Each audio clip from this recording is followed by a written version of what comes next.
कानी बहू। किशोरी लाल जी के बेटे राघव की शादी की बात जगह जगह चल रही थी, लेकिन किशोरी लाल जी को कोई लड़की पसंद ही नहीं आती थी। और उसकी एक ही वजह थी, किशोरी लाल जी का लालची होना। उनको लड़की वालों से मोटा दहेज चाहिए था और इसी चक्कर में एक दिन वो एक बहुत पैसे वाले के घर अपने बेटे का रिश्ता लेकर पहुंचे। उस आदमी का नाम था ओम प्रकाश। देखिए किशोरी लाल जी, मेरी एक ही बेटी है और मेरी सारी संपत्ति जायदाद सब कुछ मेरी बेटी नैना का ही है। पापा, नाम से लगता है बहुत खूबसूरत होगी। कितना अच्छा नाम है ना, नैना। ओ, वैसे बात तो सही है आपकी। अब इतना पैसा है, जमीन जायदाद है, इकलौती बेटी, आप भी क्या करेंगे? सब कुछ उसे ही देंगे ना। बिल्कुल ठीक पहचाना आपने। बस बेटी की शादी और सारी जायदाद उसके नाम। पापा, बिना देखे हाँ कर दीजिए ना। इतना अच्छा रिश्ता फिर कहाँ मिलेगा? माला माल हो जाएंगे हम। मैं अपनी बेटी को बुलाता हूँ। अरे नहीं नहीं नहीं नहीं, आपकी बेटी का नाम नैना है, सुनकर ही लगता है बहुत सुंदर होगी। रहने दीजिए अंकल, मैं तो आपकी बेटी के नाम से ही इतना खुश हो गया हूँ कि उसे बिना देखे शादी करने को तैयार हूँ। अब तो मैं उसका चेहरा सीधे शादी के बाद ही देखूंगा। और इस तरह राघव नैना का चेहरा नहीं देखता और उससे शादी कर लेता है। शादी के बाद अपनी सुहाग रात पर जब राघव नैना का घूंघट उठाकर देखता है तो नैना की आंखें बंद थी। कितनी खूबसूरत हो तुम नैना, जरा अपनी आंखें खोलकर मेरी तरफ देखो तो सही। नहीं, मुझे शर्म आती है। अरे, मैंने तुम्हें शादी से पहले भी नहीं देखा, और अब अगर तुम आंखें खोलकर मुझे देखोगी भी नहीं तो मुझे अच्छा कैसे लगेगा? इससे पहले कि नैना अपनी आंखें खोलकर राघव की तरफ देखती, अचानक से लाइट चली गई और राघव नैना को पूरी तरह से देख भी नहीं पाया। अगली सुबह नैना राघव के लिए नाश्ता बनाकर लेकर आई। अरे ये क्या, आधा पराठा सेका हुआ है और आधा बिल्कुल कच्चा। ये तुमने क्या किया नैना? बहू, तुमने क्या आधा पराठा तवे से नीचे लटका कर रखा था, जो आधा सेका है और आधा कच्चा?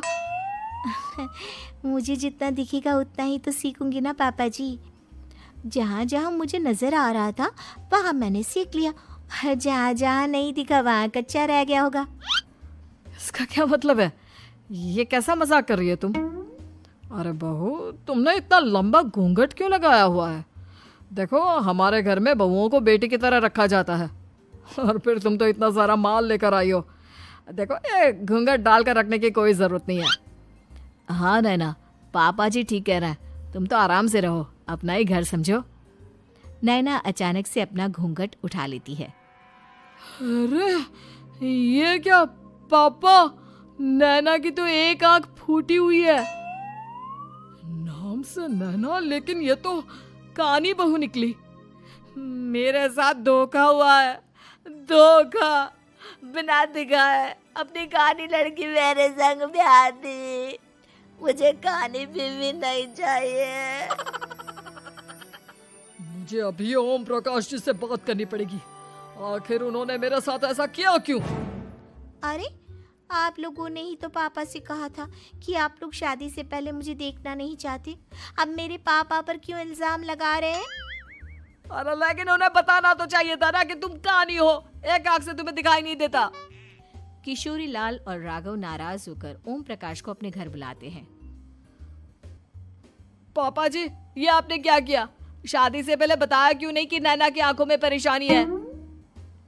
अरे, आप ही ने तो लड़की देखने से मना कर दिया था। और लेकिन आप बता तो सकते थे। आपको तो हमारी बेटी की प्रॉपर्टी चाहिए थी, वो भी पूरी की पूरी। अब क्या हुआ अगर उसे आधा दिखाई देता है? प्रॉपर्टी तो आपको पूरी मिल गई ना। अरे ये क्या बात हुई? मेरी शादी प्रॉपर्टी से नहीं, आपकी बेटी से हुई है। अब ये तो पहले सोचना चाहिए था, तब तो मेरी प्रॉपर्टी देखकर तुम्हारी जुबान लप लपा रही थी। लेकिन मैं कानी लड़की को अपनी बीवी बनाकर नहीं रख सकता। पापा, कुछ करिए ना आप। हाँ, करता हूँ। देखिए ओम प्रकाश जी, आप हमारे साथ ऐसा नहीं कर सकते। और तुम देखो, अगर तुमने मेरी बेटी से शादी तोड़ी ना, तो जो भी प्रॉपर्टी मैंने तुम्हें दी है वो तो पूरी की पूरी वापस ले ही लूँगा, और आधी प्रॉपर्टी तुम्हारी भी लूँगा। अरे मेरी आधी प्रॉपर्टी भला क्यों लेंगे आप? इसलिए क्योंकि मेरी बेटी को आधा नजर आता है और उसकी नज़र अभी तक तुम्हारी आधी जायदाद पर ही पड़ी है। अब तुम उसे घर से निकालोगे तो कुछ तो लेकर जाएगी ना। और अगर हम आपकी बेटी को अपने घर की बहू बना कर रखे तो? तो तुम्हारी पूरी प्रॉपर्टी तुम्हारी ही रहेगी, और जो मैंने तुम्हें दिया है ना, उसमें से बस मैं आधा लेकर जाऊंगा। अरे लेकिन अब आप अपनी दी हुई प्रॉपर्टी में से आधी वापस क्यों लेकर जाएंगे? अगर मैं आपकी बेटी को अपनी पत्नी बनाकर रखने को तैयार हूं तो? इसलिए ताकि भविष्य में अगर तुम मेरी बेटी को धोखा दो तो उसके पास कुछ तो रहे जो पति का हो। वैसे मेरे पास तो बहुत कुछ है, लेकिन अपने पति की कोई निशानी तो उसके पास होनी चाहिए ना। अब अगर तुमने मेरी बेटी को कानी कहा तो तुम्हें प्रॉपर्टी भी कानी ही मिलेगी, पूरी नहीं। जमाए राजा। किशोरी लाल और राघव समझ चुके थे कि वो बुरी तरह फंस चुके हैं और अब उनके पास वहां से निकलने का कोई चारा नहीं है। अब समझ में आया ना, लालच बुरी बला होती है। एक तो तुम्हें प्रॉपर्टी मिली, ऊपर से बीवी मिली, उसमें तुम्हें नखरे भी दिखाने हैं। आए बड़े, चुपचाप बैठो दोनों। कुछ दिनों के बाद नैना राघव की कार लेकर बाजार घूमने निकलती है और जब कार लेकर वापस आती है, ये क्या? एक तरफ से मेरी गाड़ी पूरी खराब हो चुकी है।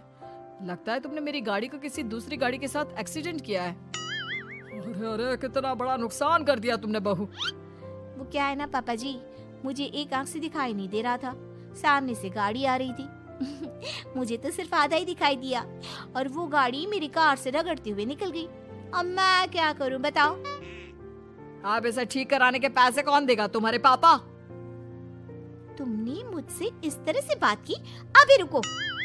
नैना राघव की शिकायत ओम प्रकाश को कर देती है। देखो राघव, अब जो मेरी आधी प्रॉपर्टी तुम्हारे पास थी ना, उसमें से आधी और मैं लेकर जाऊंगा, क्योंकि तुमने मेरी बेटी को डांटा।